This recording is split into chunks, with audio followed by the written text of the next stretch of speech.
What is the craziest thing you have done whilst intoxicated? Here I am at my flat party, and someone threw a cigarette in my beer glass. I accidentally drink it, and I feel like I may have to barf. Both toilets are taken. I run from one floor down, outside the building, barf my ass off in the garden on the left, and when I come around I see the neighbor's window open. My neighbor who I know is at my party, and is living alone. And I go near the window carefully and see some bloke with a travel bag picking off valuables, a Dreamcast, some electrical stuff. I run back to my flat party and tell everyone there's a burglar at the next house. People call the police, but by then the intoxicated mob rule mentality is taking over. People pick up broom handles, another bloke picks up some heavy-duty duct tape and some giant-ass trash bags. They all run across to the burgled house next door. The burglar sees them, panics and tries to leave through the same window, but a couple of drunks intercept him and fall on him. The rest arrive. The guy with the broom handle hits him once or twice but not seriously. I doubt he even bruised him, but the point is the burglar's busted. He's so terrified of this mob he doesn't even try to escape. He just lies down on the grass petrified. Then the duct tape guy arrives. After some struggle we finally manage to tie his legs together, then his hands, then his arms, and in a fit of stupor we get to fit the big-ass trash bags around him and we wrap him up like a Christmas present.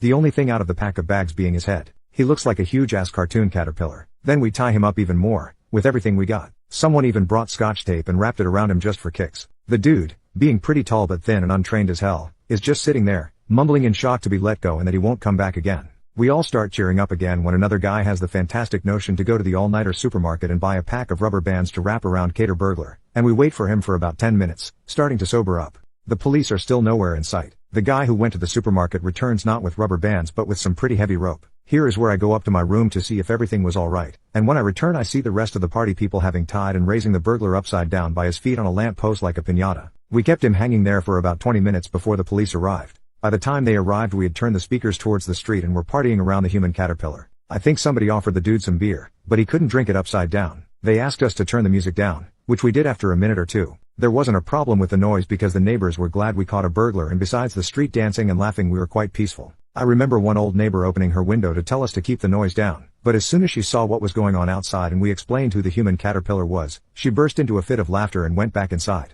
I remember all the cops leaving with big-ass smiles all over their faces. We all knew they were desperately trying to appear serious, so we cut them some slack and provided them with all the info we could as soon as possible. Of course they politely refused our offers of beer, but since everyone was over 18 we didn't do anything to warrant anything other than harsh finger pointing. Vigilantism is a dangerous and unlawful game, etc. One guy said, "Then it's good I didn't dress as Batman like I planned," and we just about all died on the spot. They approached the burglar smiling at the spectacle, asked the guys to get him down from the lamp post. This huge Greek called Peter took him on his shoulder like you'd carry a rolled up carpet and carefully placed him inside the police car. They left with the guy still in Cater Burglar costume.